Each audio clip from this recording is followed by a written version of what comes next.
This is an update on the leaf blower that was given to me some time ago.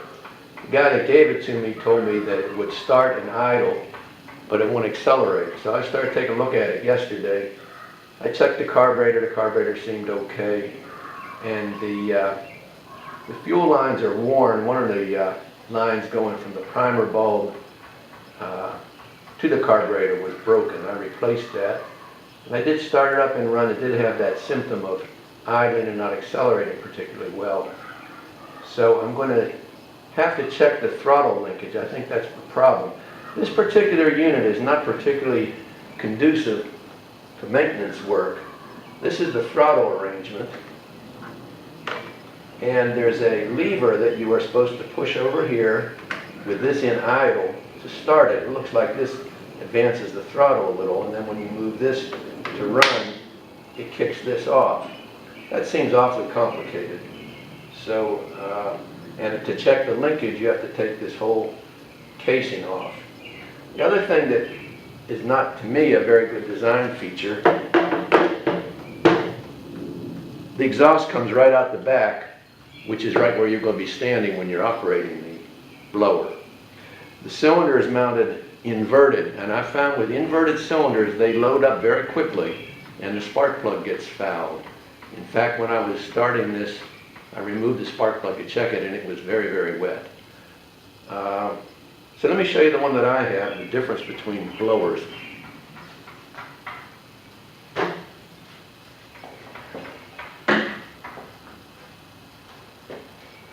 This is a yard machine. It's a very simple machine. It's got a simple starter up here. You can easily see the fuel level.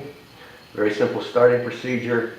Choke, primer bulb, throttle, and the discharge, the exhaust comes out this way, which is away from the operator normally. Also, it's very easy to see the fuel level in this. So I'm going to take the Sears out, start it up, and you can see what it's doing. If anybody's had any experience with these Sears leaf blowers and wants to leave a comment on any suggestions, I'd appreciate it. So excuse me while I move the camera.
I didn't put too much gas in this because if there's more leaks, I didn't want it to all leak out.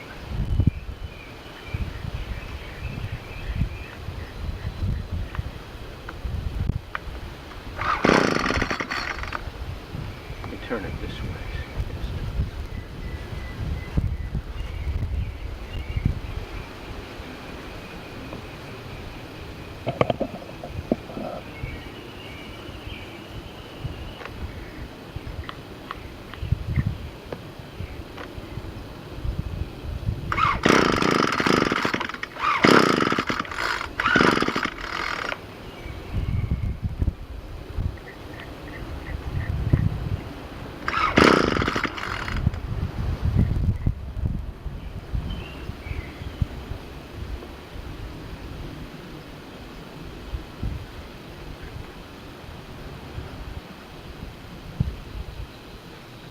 add a little more gas.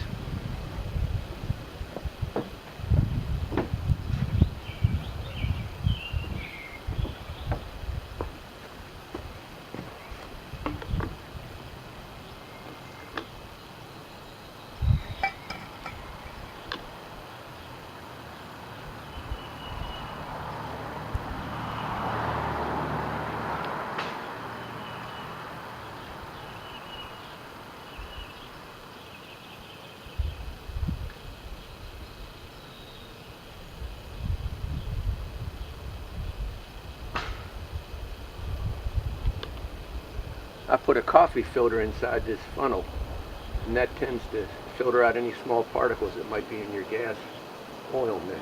I've been doing that for a long time.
I guess that's one of the things about doing videos. You never know exactly how they're going to work out. But it was running reasonably well. I do need to do some more work on this. But as I say, the design is really not very user or maintenance friendly. I'm going to move the camera into the shed. I want to show you my tools.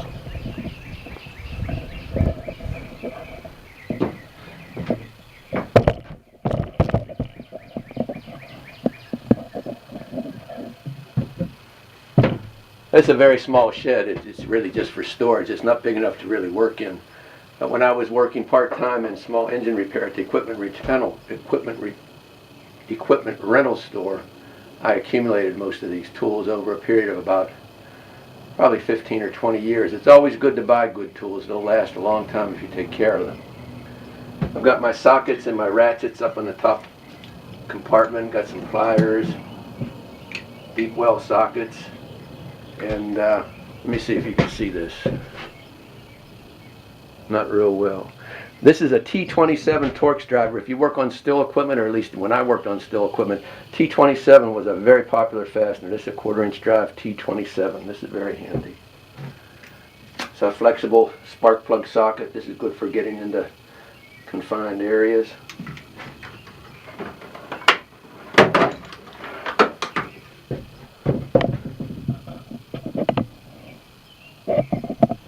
This is just some miscellaneous stuff, files, feeler gauges. This is a, see if I can show you this. Spark plug thread chaser. This is good for cleaning up spark plug threads. It's very handy if you got the cylinder head off. This is handy. This is see it, is an inline spark plug ignition tester. Put this spark plug lead, put this on the cap, and while the engine's running you can see if the ignition is working. So if you have a misfire you can tell whether it's the ignition or maybe a carburetor problem. Screwdrivers are down here, 1/4-inch drive sockets, nice nut drivers, Torx drivers, assortment of wrenches. I have a couple of ratcheting wrenches. I don't know if you can see that or not. Yeah, that's open ends.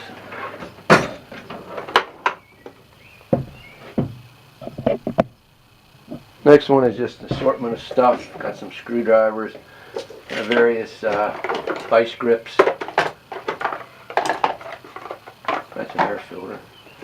This is a handy vice grip. This can hold pipes or small things at the end. I use that a lot. A couple open end wrenches.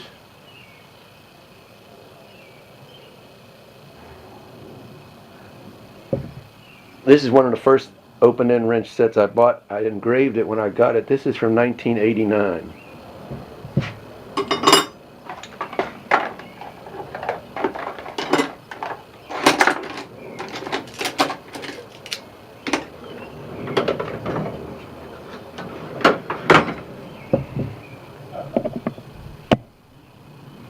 Down here some miscellaneous tools. I've got a valve spring compressor for removing valves. This is for lapping valve. And another valve tank. Valve spring, I'm sorry, it's a piston ring expander. This is handy. You can open a piston ring just enough to get it over the piston to get it in the ring groove without breaking the ring. Use that a lot.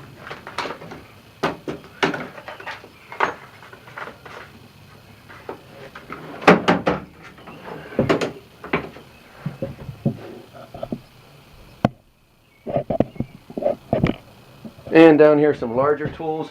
This is handy. This is for removing, see if you can see that. This is for removing the flywheel clutch on starter clutch on the Briggs & Stratton flywheel, the older ones. This is a tool for holding the flywheel. You can put it between the fins and remove flywheel nuts and starter clutches. And I got some larger combination wrenches.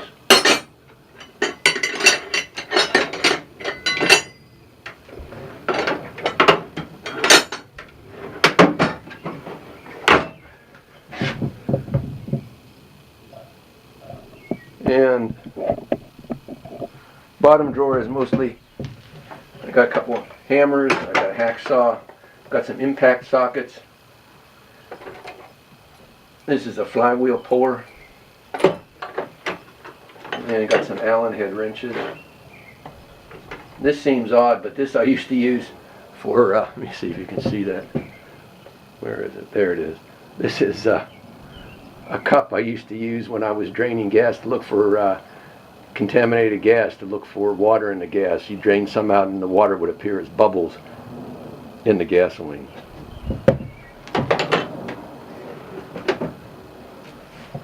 Okay guys, thanks for watching. If anybody has any comments on the Sears lawn leaf blower, I'd appreciate it. And before I go, I always like to say hello to people that watch and support me. Mr. Signer 09 recently put up his Aramco, if I'm pronouncing that right, number 6. He's got that pretty well restored and running. That's a very good looking engine. He did a great job on that. Crank Up Chris did a Petter A1 petrol paraffin update. He's coming along nicely with that. Gray Fergie 101 had a video of a 2 horsepower Roseberry open crank engine. That was very interesting to watch because the crank was exposed. You could see it moving, and that's something that I found very interesting since most cranks aren't that way. And Mr. Stewart 143, say hello to him. He had I believe he put his Lister video up not too long ago, I don't recall. And finally, Donnie Boy 73, Don put up his 100th small engine question and answer video Friday. He said he's going to take a break for a while. I think he's going to put the next one up on June 15th. He deserves a break. He does a lot of work and he does a lot of videos. And his channel has a searchable feature. So if you're working on a small engine and you're stuck, check out his channel and do a search. I'm sure you'll find something that's useful. Okay guys, thanks for watching. Have a good day.